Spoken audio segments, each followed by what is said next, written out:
People are going to be wandering in as usual, but I want to again welcome Angela Carpenter, my religion department colleague. As you may recall, if you were here last week, she's got a couple of graduate degrees from Notre Dame. She's a Reformed theologian who's also interested in the human sciences and how they intersect with religion and theology. And she's giving us an introduction to a book she's writing about grace, and today she's going to take it into the working world. And so, Angela, we're delighted to have you back and look forward to informing us. Thank you so much. It's great to be back. I had a lot of fun last week, and I'm pleased to be welcomed back for a second week. Last week, if you were here, you may recall I talked about how in this project I'm working on, I'm arguing that a Christian understanding of grace, and I work particularly with Reformation understandings of grace, but I don't think this is exclusive just to Protestants. A Christian understanding of grace, rather than undermining ethics like one might suspect, actually supports and enables ethics in general, and in particular work for social justice. Today, I'm tackling the second part of the argument that I'm going to develop in this bigger project, which is that Christian understandings of grace, I want to suggest, actually imply a specific social ethic. And I'm going to think about, hopefully have you think with me about how this might relate to work. So typically we talk about grace versus works, thinking of our good works that we do. Today I'm talking about grace and work, the kind we get paid for. So a slightly different spin on a common theme. So first of all, I just want to review a little bit what we talked about, especially if anyone wasn't here last week, on grace and social ethics. So Martin Luther talks about how, and this is very general summary of Luther's thought on the question of grace, that knowing that God accepts you not because you have somehow earned it through your actions, but because of Jesus, sets you free from anxiety. So this idea that Luther himself thought he had to constantly try and figure out, have I done enough? Have I confessed all my sins? Have I done enough to please God, to be accepted by God? Luther, he has his big epiphany, and he wants to reverse that psychology to begin with the point of acceptance by God. So for Luther, grace also has a moral dimension. If a person thinks she has to earn God's love, then her actions are never really for the sake of the good action itself. It's always really ultimately about me. I'm doing the good action because of what I'm going to get out of it eventually. And Luther thought that actually interrupts the relationship of the person with God. The person isn't really trying to love God, isn't really loving God, isn't being in a genuine, authentic relationship with God, doesn't really care about the good actions that they're doing. That kind of anxiety actually ultimately prevents trying to do good things just because we love what is good. So I say here the primary focus and goal is the self. On the other hand, Luther thought that if we understand that God has already promised everything a person can possibly need, then this person is free to attend to other people, not make them instruments for some other objective of my own, because God has already assured me my needs will be provided for. This is Jesus' teaching on the Sermon on the Mount. The theologian Rowan Williams, who's a former Archbishop of Canterbury, talks about this in terms of how we understand divine being itself. So Rowan Williams says, it's difficult to wrap our minds around sometimes, but God has no need. God is bliss in God's self. There's nothing that we could contribute to God. And he said, God doesn't need us. That's difficult for us to wrap our minds around. We kind of want to think that God needs us, or we somehow contribute to God. But what William says is this actually is really important for God's love. And I promise I'm coming back to Luther and grace. This is a little bit of a sidetrack here. But I think it helps us understand a little bit what's going on. William says because God doesn't need us, that means God has no sort of hidden agenda, no ulterior motives in God's love and care for us. Those aren't going to benefit God in some way. So that means everything that God does for us is specifically for us, fully and completely, out of love for human beings. And so what Luther is getting at is something that's kind of analogous to this. As finite human beings, we do have needs. And this means that our loves are always at risk of being twisted because of our needs, because of maybe that hidden agenda that we have. If we trust in God's provision, then there's the possibility that our loves can also be genuine. They can be truly for the other person. We can be just for that person's good in the integrity of who that person is. I talked a little bit about the Latin American theologian at the end, Gustavo Gutierrez. Gutierrez talks about how this is a spirituality, a way of life. So it's not like I have this one-time epiphany, a salvation experience where I realize that I'm saved by grace. It's actually a repeated moment-by-moment kind of internalization and shift in self-awareness. Psychologists talk about a self-concept. I think it's that kind of like deeply rooted sense of who I am that develops over time and works even without me really being conscious of it.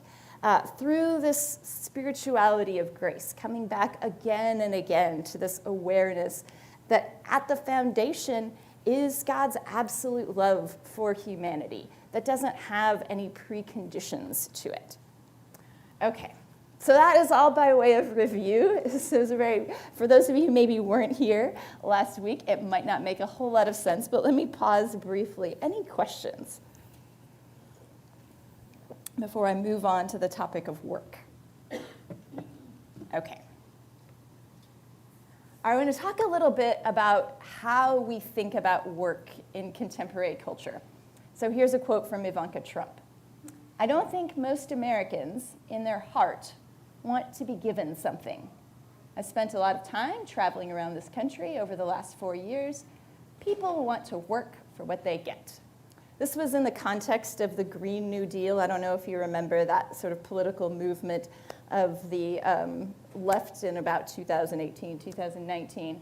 And Ivanka Trump is responding to the proposition of a guaranteed employment component of that package. So here, her response is, people don't want to be given something. They want to earn what they get. I actually think, I'm not a fan of Ivanka Trump. I don't think that's going to surprise anyone. But I actually think in terms of assessing, broader American culture, I think she's actually right about how Americans think and desire to think about work. So I want to unpack a little bit what I take to be our common cultural assumptions about work and human value. And I should preface this by saying this is a part of the project that I'm still in process researching and working on. So I'm kind of talking through this, and I welcome suggestions and feedback. So I say on here, I'm going to list what I feel to be some assumptions and talk about some of them, but I welcome if you have any to add, any you think aren't true, some discussion on that. All right, I think Americans generally assume that work is fundamentally and inherently dignified. I think this is a broad part of our cultural shared assumption about work. And I think part of this actually goes back to our Protestant heritage. So Matthew, I think, mentioned last week Max Weber and this idea of a Protestant work ethic. Sociologist Weber, his thesis, which I think is a pretty persuasive one, is that capitalism emerges out of Protestant culture because basically of the doctrine of predestination. So everything that I talked about before with Luther and that Calvin follows Luther on that theology of grace, with the understanding that grace is liberative. The historians that work on Reformed theology say, in practicality, Reformed Christians have not really understood this kind of freedom before God because they've been so worried about whether or not they're predestined to salvation, predestined to heaven or hell. Some of these historians say the happy inconsistency of the Lutherans is that after Luther, they just don't talk about predestination that much, so it doesn't have as much of an effect on the actual day-to-day life. But I take this to be part of, in West Michigan with a Reformed heritage, very much a part of the West Michigan work ethic and ethos. Work is inherently, fundamentally dignified. Working is morally good, and not working is immoral. And again, we think we could point to a lot of different cultural touch points for this. One in particular, you might go home and Google this with the technology, and it was kind of last minute. I couldn't get it set up for today. But there's a Cadillac commercial called Poolside. You can find it on YouTube. Go home and watch it if you want to. That was from the Super Bowl, probably 8 years ago or something at this point. But fascinating commercial. It shows this really wealthy man standing in front of his pool saying, why do we do this? Why do we work? Is it to get all this stuff? No, it's not because of the stuff. It's because this is who we are. It's because work makes us, essentially he's saying, work makes us good. And he's kind of dissing the French. They take 4 weeks of vacation. We only take 2. Americans made it to the moon because we have such a hard work ethic. It's not about this stuff. And then at the end, he's in his Cadillac and he says, oh, the stuff's nice.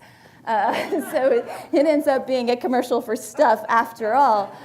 But the general ethos there is that work makes us good. And I think that this is part of our American culture. The strong good are self-sufficient, and the weak are dependent. So there are a lot of bad stereotypes that go along with, for example, receiving government assistance, and the idea that someone who doesn't is inherently better. Work confers value on a person. I think we tend to think that we are valuable because of the work that we do. And the corollary to this is that certain types of work confer greater value than others. And we recognize this culturally, I'm going to show in just a minute, in very specific ways. We show that we culturally value certain kinds of work more than others. Work is where we find our primary identity. Often the first question that you ask someone, what is it that you do? Or I'm guessing for those of you who are retirees, what was it that you did when you were working is still probably a primary aspect of identity. Also, where we find meaning. So for many kinds of jobs, people accept less perhaps payment than they would for similar levels of education because this work brings inherent meaning to life. And then I think there is ultimately, for some people, this underlying sense that human beings exist for the sake of work. I certainly think this is the case in terms of our capitalist economic system. So our employers tend to think that human beings exist for the sake of work. But I think workers also tend to internalize that dynamic. Okay, let me pause here. What do you all think about this as a description of how we approach work? Am I totally off base here? Suggestions, things to remove?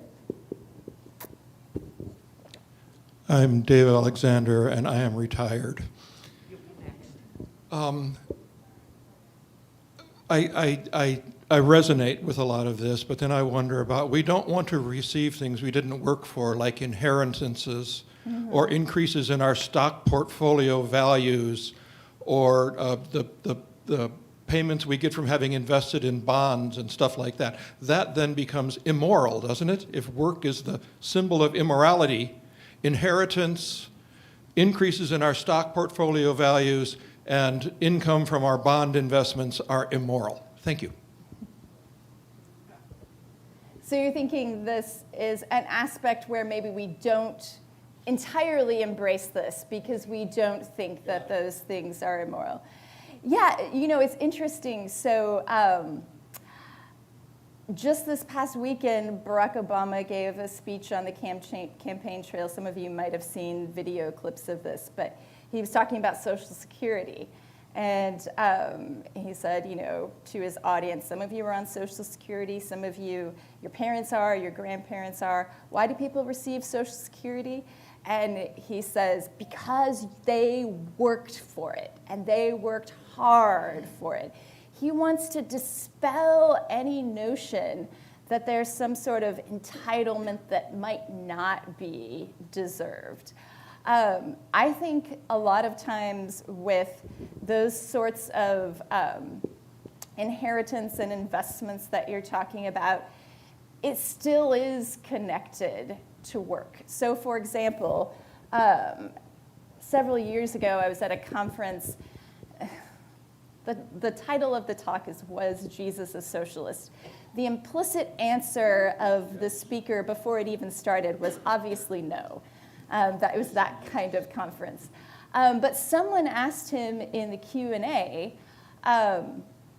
what do you think about reparations?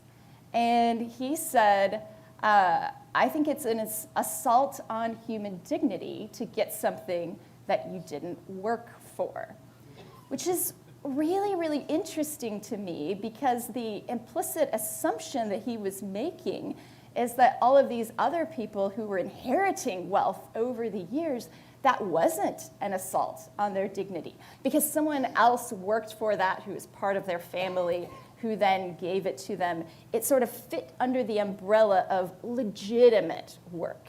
But he didn't see the legacy of slaves who worked and never got paid for it and never got to pass on that wealth.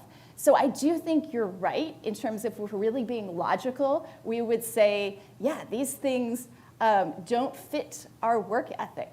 But I think we're not logical. I think we make exceptions to kind of make them fit that work ethic. So David makes a good point, but I also think that we do value, quote, self-made wealth earned through work more than inherited wealth. And so a lot of people scorn Donald Trump because they say he got his wealth from his father and just... Yeah, well, even the Ivanka Trump making that statement, so many people pointed out the irony, like she thinks she's a self-made woman, not recognizing and sort of disguising from herself how much of that had actually been inherited that allowed her to have this kind of fashion empire or something like that. Yeah. Hello, I'm Dawn Bolkins. My question goes back to when we were in the throes of COVID and who were essential workers and non-essential workers. And it was very disconcerting to find out that that I'm inconsequential. Yes, I am as a professor. Well. Yeah, so that was, it upset my hierarchy, but sort of in a good way to kind of reflect on some things. So. Yes. That was so fascinating. I actually have that on a slide a little bit later, the way that COVID showed us who is essential, but then also how we treat the work that is really essential. So that goes to the way we differentially value kinds of work and the people then who do those kinds of work, which I think is a really important point. Yeah, my husband's a librarian, and he thought it was really ironic that when the pandemic initially hit, the librarians were like, we're not essential, we need to stay home. And then when there were vaccines, they were like, we're essential, we need to get the vaccines. So yeah, interesting the way that we are willing to talk about the differential value of work in different ways. Yes? In high school, I worked in a drugstore, and the day before Christmas one year, the pharmacist reduced the poinsettias from $4 to $2. I remember this well. And a friend of his comes in once. He said, "Oh, bring this home to your wife. It's only $2. And the fellow says, "I'll give you $1 for it." To which the druggist said, $1? Just take it for free then. Just take it for free. The guy, no, I want to give you $1 for it. And so it's really interesting, and I think that kind of applies to this idea of work too. Speaking personally, I want to work, but I don't want to work too hard, and I'd rather be overpaid for it if possible. So it's kind of you don't want it for free, but you want it next to free. It's still keeping our pride. That's so fascinating. Let me give you $1. I don't want something that's a gift. Yeah, I don't want to take something for nothing. But then there still is this, I want to work as little as possible, which I'll come back to in a minute too. Yeah, interesting point. Yes. Hi, my name is Ruth, and I'm wondering about the double standard for women. And I read this article in the Holland Sentinel yesterday, and it was about a woman in Detroit who is going back to the idea that I thought originated with Maribel Morgan and the Total Woman, and it was about her wanting these women to join her in being housewives, and that was a dignified kind of thing, and she would give trainings on how to do that. So interestingly, that was her work to train women, but she was all about being a housewife. And just wondered what you think about the double standard. Is that coming back? Has it never gone away? Where does that stand? Yeah, I mean, this is an internal debate within feminism too. So there are a lot of feminists right now who are writing about care work and how care work is often demeaned either unpaid or paid much less. So daycare workers obviously make very little. Often people who are caring for people in assisted living homes are not making very much money. And many, many women are doing that work unpaid for their own family members. So, and that has then gone along with the social valuation of women as well. So some feminists want to say it's a mistake to just push women into the workforce and then by implication further devalue this work, which is really socially and culturally very important. We need to think bigger and think about ways that this kind of care work can actually be socially valuable and important. Maybe perhaps it could be less gendered, that would be good, but not to demean that kind of or devalue that kind of work itself. Yeah, I don't know, is that helpful? Yeah. Good questions. My name is Milt. Every time I hear the term Protestant work ethic, I get a little annoyed. Okay.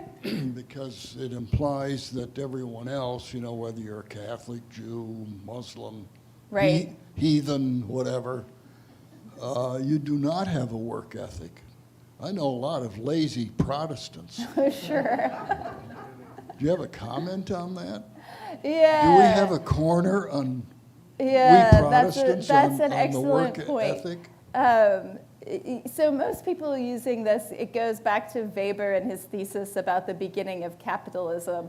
I certainly would not want to use it and wouldn't think that it was accurate to say that this says anything about the work ethic of non-Protestants or non-Christians. Having moved to West Michigan with a heritage in the Reformed tradition that is different from culturally what I've experienced elsewhere, even elsewhere in the Midwest, I will say that that particular culture does seem strong here. And I don't mean that to say anything about non-Protestants or non-Christians. It's a cultural aspect that I've noticed moving here from outside. So, yeah, thanks.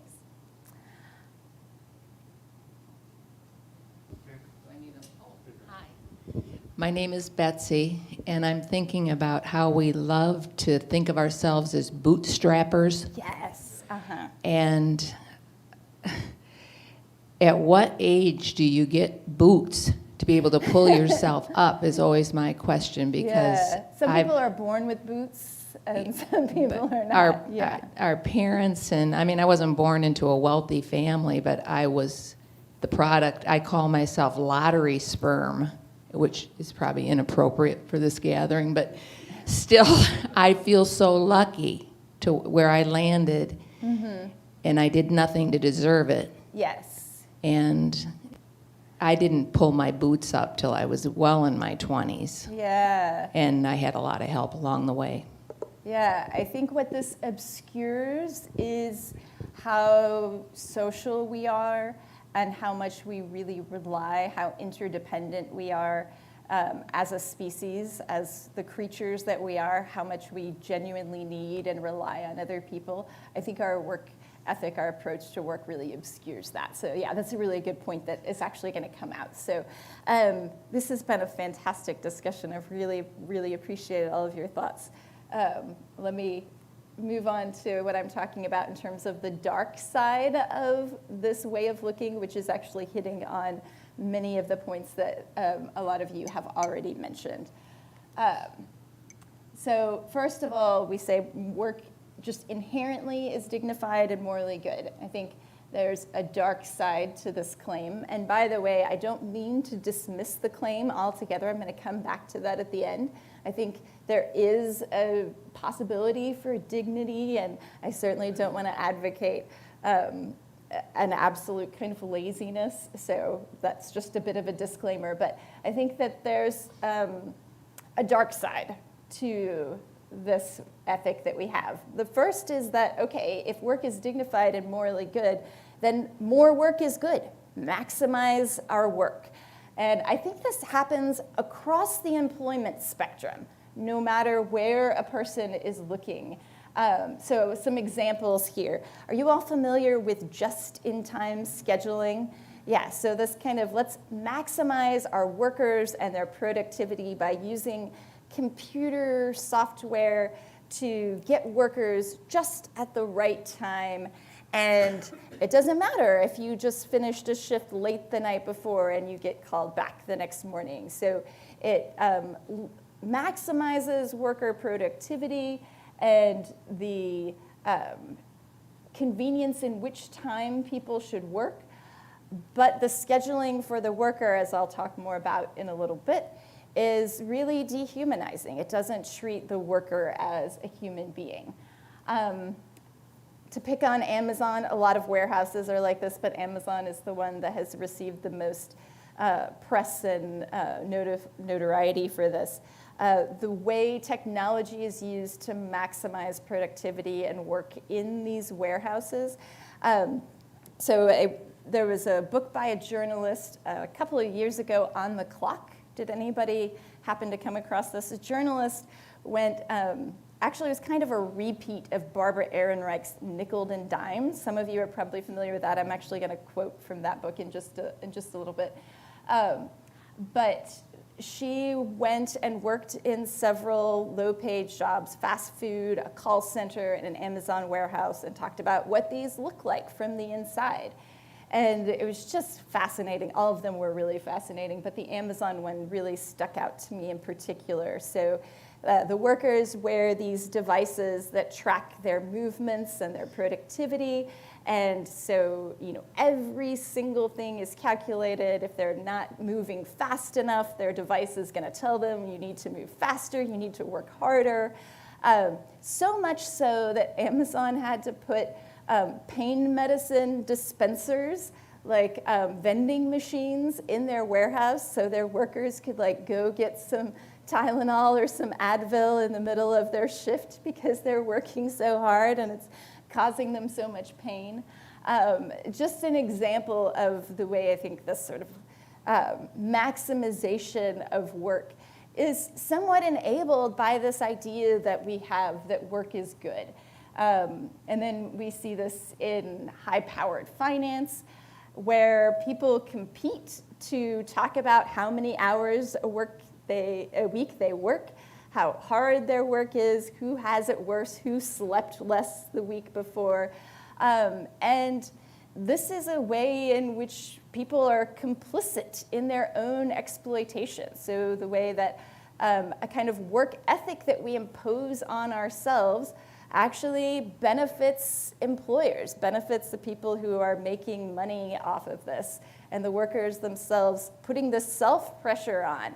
I'm a more important person. I'm a more valuable person if I only slept, 3 hours last night instead of 7 or 8. So these are some extreme examples, I think, of kind of how this work ethic has some impact. We begin to take on this notion that rest is for the sake of work. Like, okay, you have to take a day off. You have to take a vacation. Otherwise, you're going to get too tired. You're not going to be able to do your job well enough. Some employers will force their employees to take their time off, but it's for the sake of the work so that they'll actually be able to work better. And then what I think has been most pronounced in recent generations is this beginning of a sense that childhood is for the sake of work. There's been a lot of research recently on the pressures put, especially on adolescents and teens, with the competitiveness of especially elite college entrance admissions, and just how much pressure is put on kids. And beginning from a very early age, already starting to look ahead to employment, to the world of work. And that is kind of a goal that ends up directing and shaping childhood and becomes particularly intense in high school. So I have a high schooler now, and Hope College has a great faculty benefit. Our children can go to Hope for free. So my daughter has so often, multiple times, said to me that she's so profoundly grateful for this because it's allowed her not to have the stress that so many of her peers do, thinking about, are they going to get scholarships? What do they need to do to get a scholarship? What do they need to do to get into college? And my daughter is certainly not lazy. Here I am going to participate in this ethic I'm talking about. She's a very hardworking kid, you all, okay? But she has been able, because of that, to do the things that she really enjoys and to pursue them because she enjoys them, which I think is an aspect of that kind of Lutheran psychology that I was talking about. All right, so I think a quote that kind of illustrates what some of the significance that this can have. This is from Joseph Pieper, a Catholic philosopher from the mid-20th century who wrote a lot of really good books. This one is from a book on leisure. Pieper writes, "The inmost significance of the exaggerated value which is set upon hard work appears to be this. Man," I should put sick there, this is 20th century, okay, "the human person seems to mistrust everything that is effortless. He can only enjoy with a good conscience what he has acquired with toil and trouble. He refuses to have anything as a gift." This comes back to the example, I think he's gone now. Where did he go? The gentleman back here gave of, I have to pay $1 for this poinsettia. I can't have anything as a gift. Receiving a gift seems to be something that makes us uncomfortable sometimes. I don't know, do you ever get uncomfortable receiving a gift? Maybe if it's not from a family member or someone you think you should be receiving a gift from. We don't like to be obligated. We feel that sense of indebtedness. We don't like that. We want to feel kind of self-sufficient. Sometimes we'd just rather not have a gift. Okay. The idea that work confers value on the human person, I think, is particularly destructive. Presents the idea that some people matter more than others. If work confers value, then the people who work harder matter more. And I think the people who work certain kinds of jobs matter more. So we assign different rights and privileges to different kinds of work. And here I talk about how I think COVID has really exposed the flawed logic of this.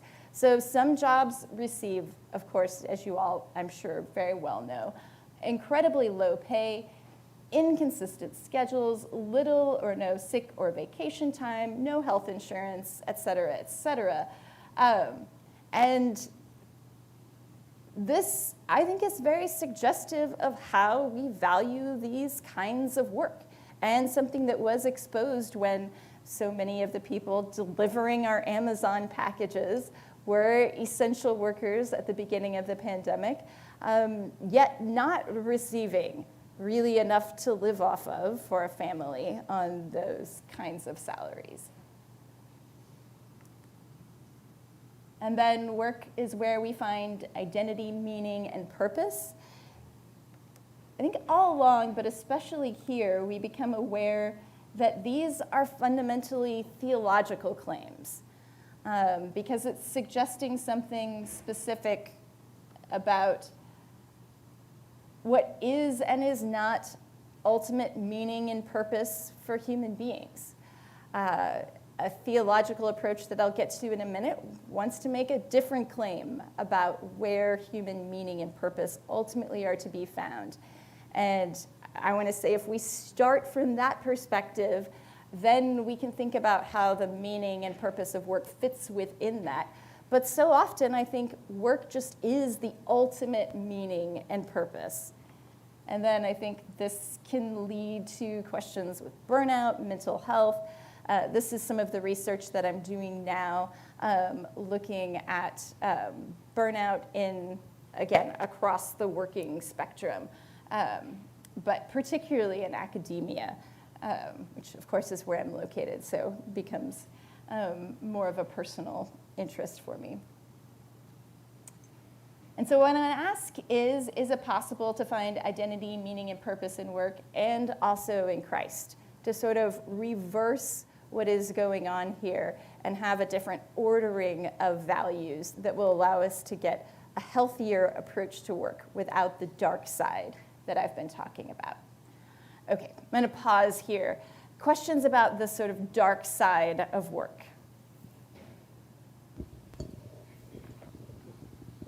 You mentioned the phrase work of Christ, and what does that mean theologically? Are you getting into atonement theories, or? In terms of what like Luther and Calvin say, they would, or what I personally say. Okay, so I'm using this as a catch-all that would umbrella term embrace a broad spectrum of theological approaches to talking about how exactly Christ saves, what exactly it is about Christ that leads human beings to be accepted by God. So I'm not trying to personally, in my own work, embrace one particular account of atonement or of incarnation, because I don't think it's just about the cross here. I think it's the entire work of Christ. Luther and Calvin have more specific accounts of this that would be much more in line with Calvin. I think has a pretty bad penal substitutionary atonement account. It's my least favorite part. I love Calvin, but that's my least favorite part of Calvin's theology. Luther is a little bit different in his account of the cross and substitution. I think it's maybe a little more workable than Calvin's, but I won't get into the nitty-gritty on that. I'm using the term as sort of a broad umbrella term. Yeah, thanks. Thank you. My name is Bob, and I think that it's worthwhile to consider the definition of what you mean by hard. When I teach teenagers about economics, I point out to them that the hardest workers in Ottawa County are not found in offices. They're the least paid found in farm fields. Because there's a difference between working hard and productivity. We reward productivity. And I guess you have to define productivity too, because the workers in the farm field, I mean, I've watched how fast they're picking tomatoes. You know, they're very productive, at least on one level. Sorry. What makes you, the studies have shown, what makes someone productive is the amount of technology that's brought to bear on the right. work that they're doing. Yeah. So, yeah, no, that's a really excellent point. And I would want to add to that how the definition of hard overlaps with or maybe influences the dignity of work, because work can simply be so hard that it's undignified for the human person, which I think is often the case if we're talking about the pressures of farm work. You want to follow up? Go ahead. You don't need a mic. I can hear you. The audience can't hear you. Oh, okay. Sorry. The whole people. Yes. But then I would reference you to Booker T. Washington, who made the argument to the African American community, which had no opportunity at that time to move into more productive, more valued work. He made the argument that even the lowest job has human dignity as a way of finding a purpose in life. Yeah, I don't know if I would agree with that. I mean, I to a certain extent, I would say that the worker herself or himself who is involved in that labor, putting in of themselves, there's dignity to that.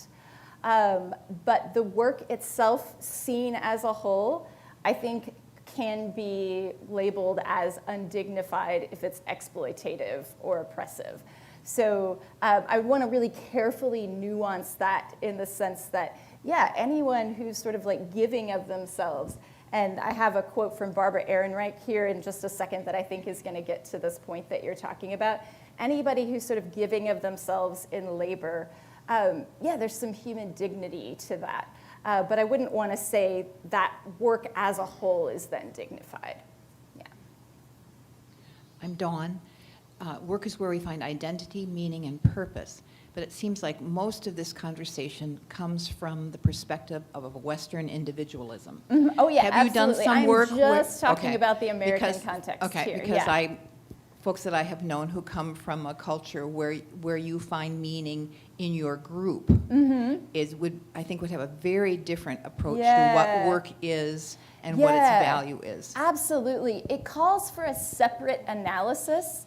I think it does still call for analysis, though, because I think there's some distortion and some exploitation that can also appear in those frameworks, but it just looks different. So instead of having this individualistic, I have to stand out, I have to show that I'm valuable, there's this, I have to be loyal to my group, I have to receive the approval of my group. So it's the anti-individualism. I think you still can get some of the dark side of work, but it calls for a different analysis. Yeah, thank you. Very helpful point. So I'm Matthew. I struggle with all of this. As someone who worked really hard and then had to stop working, is on Social Security disability now, and being with peers and others and getting this look at like, what the heck aren't you working for? Because it's hidden disability and things like that. And so I struggle with all that, but I also struggle with some of these things you have on there, because some people just frankly do matter more than others. My doctor, who's in the Northwestern and whatever, who's like designed and built all this research, right? He's worked through others, but yeah, he matters more, frankly, because he can keep people alive than the person who comes in and just takes my insurance card and says thank you, right? And the other part of this that, you know, we in West Michigan or Calvinists or whatever, like I think about Abraham Kuyper and like every square inch of the earth, right? And we're supposed to create heaven on earth here in our work. And so then work does matter, and what we do does matter for people. And so this work-life balance thing that people talk about, I think is just a bunch of hooey. If you want work-life balance, have a job. If you want a career, work-life balance just doesn't work in our culture. And I think, you know, you have to decide, and there's not a wrong choice, but sometimes we get so theoretical and hierarchy, I don't want to use the word pompous, but like, you know, elitist when we talk about some of this stuff, that it's just like, experience does matter, like the person working out in the field, the person who gets disabled in some way, I mean, all these different things, and so I think there's got to be moderation in some of these positives you brought up or these dark sides? Yeah, so I'm coming back around to a different approach to work, sort of a re-envisioning of work, which might answer some of your questions, although I'm not sure that we would ultimately agree on all of them. I think we probably have some disagreement there. So yeah, I think some of this might be answered when we get to some of that re-envisioning of work.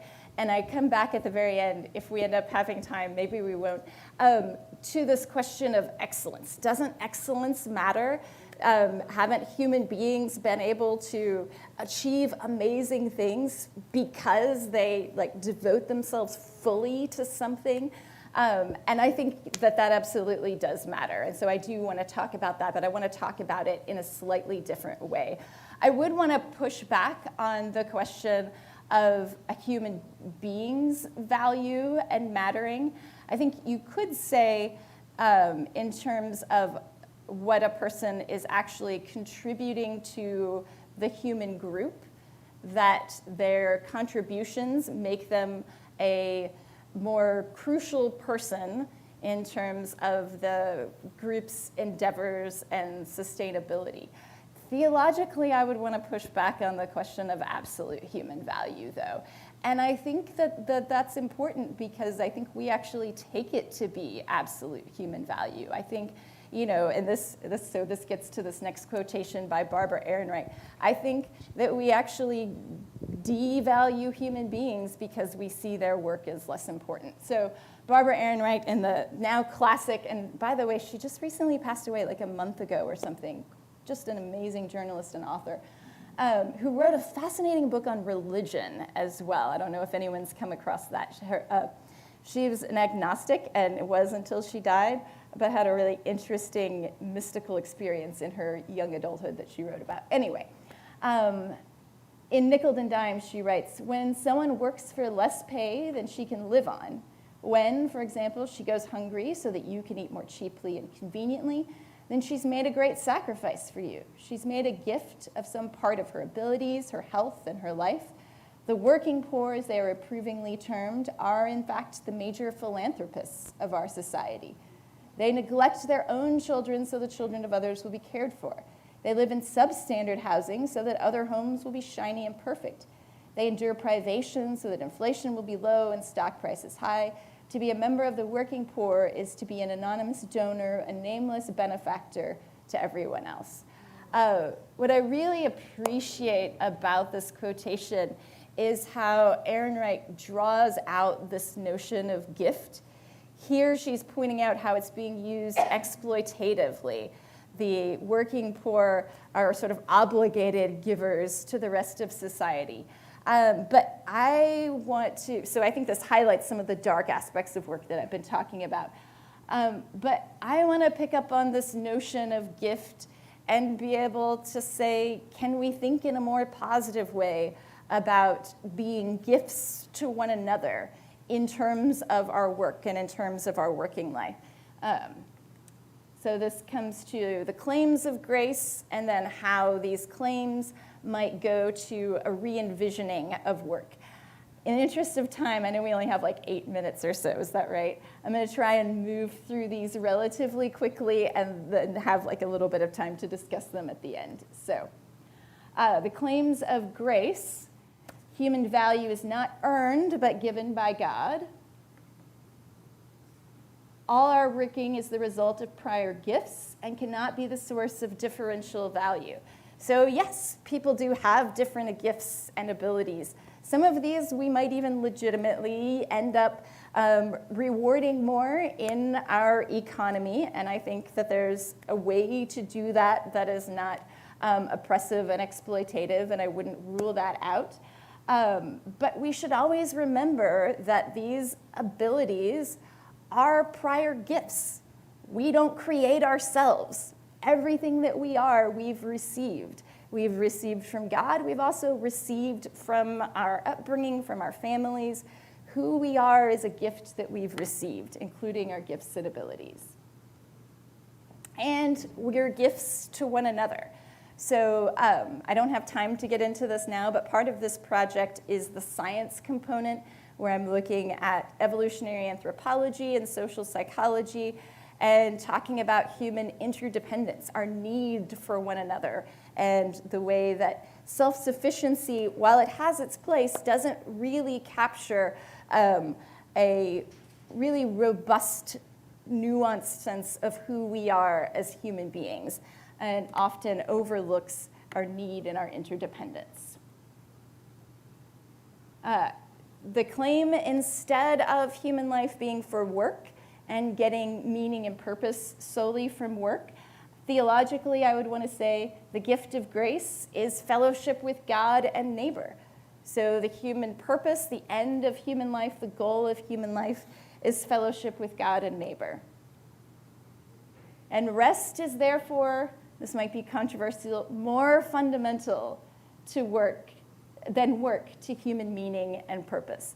Doesn't mean we rest more of our time than we work, but in terms of what's foundational to meaning and purpose, I would argue that rest is more foundational than work. Again, that might be controversial. Important because in this conversation, I haven't said a lot about sloth or laziness, which is understood traditionally to be a sin.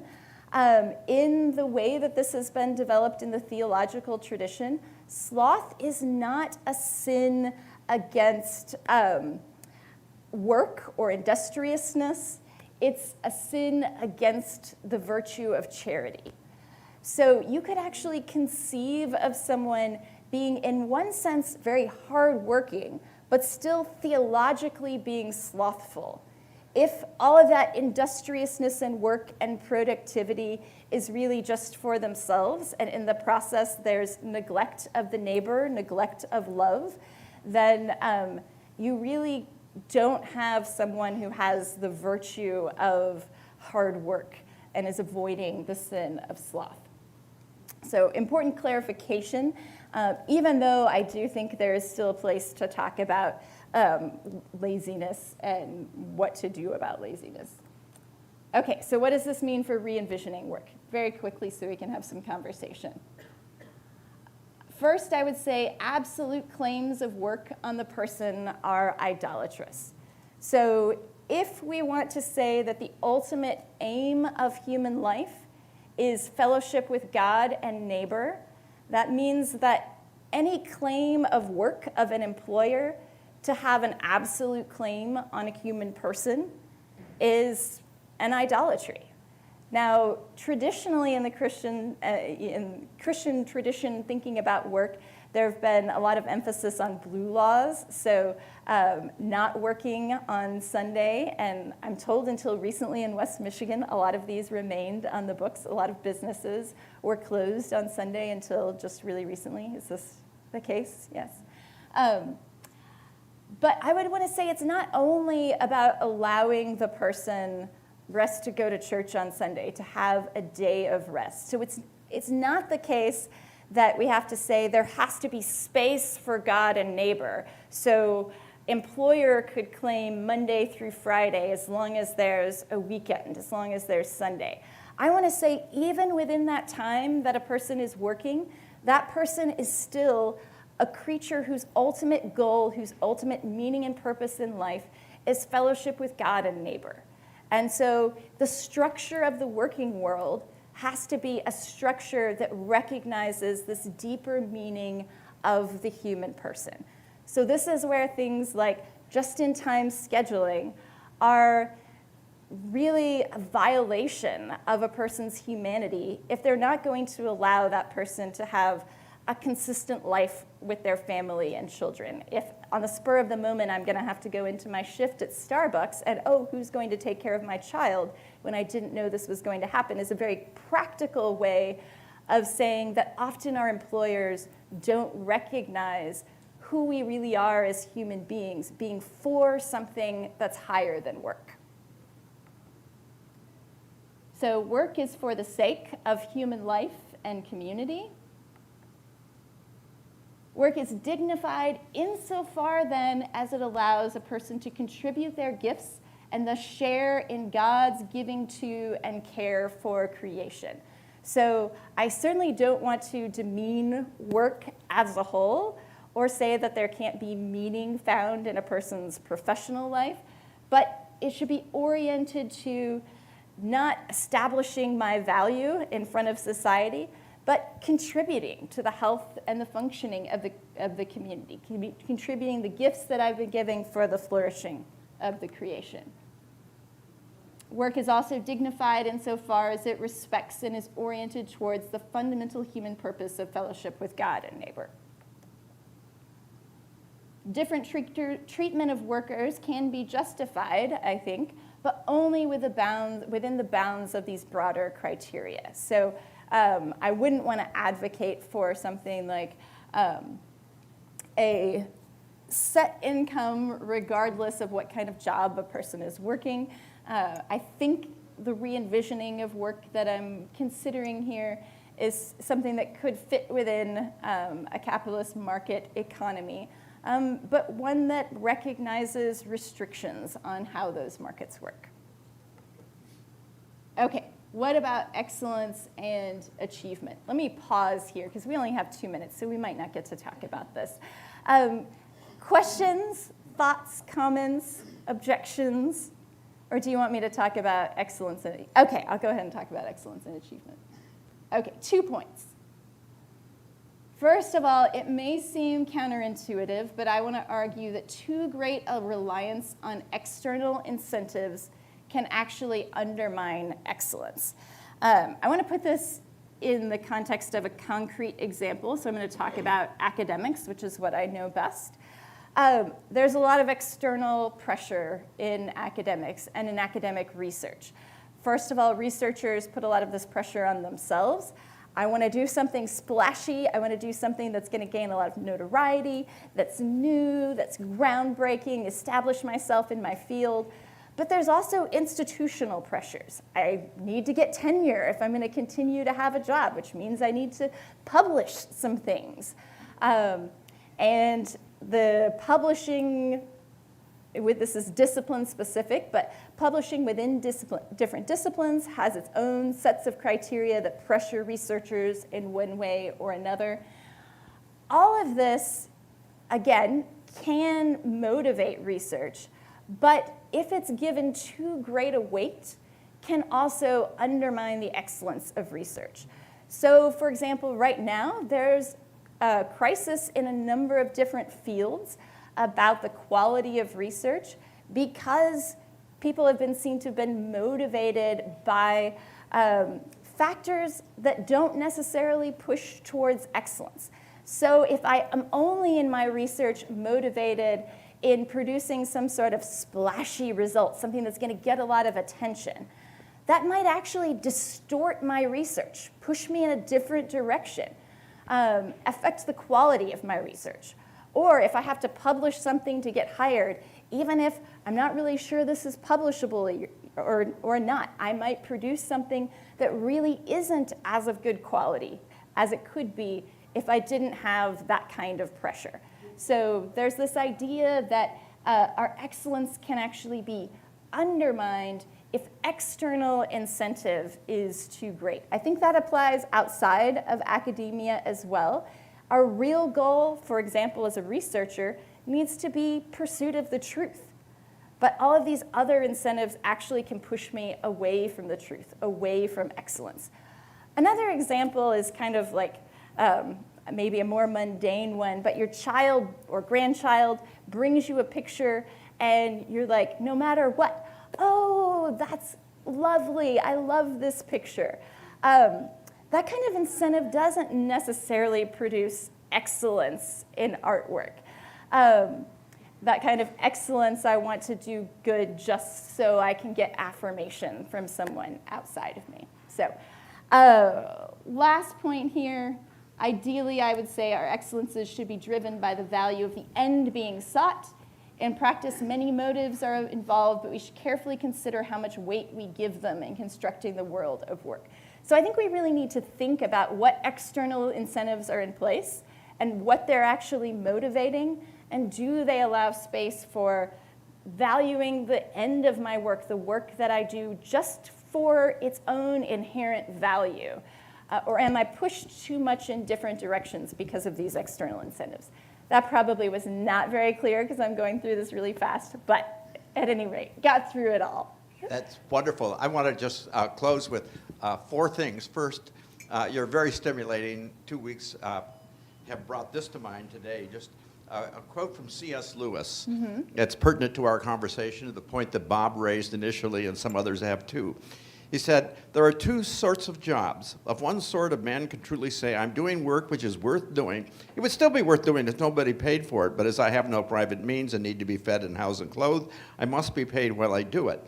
The other kind of job is that in which people do work for whose sole purpose is the earning of money. Work which need not be, ought not be, would not be done by anyone in the world unless it were paid.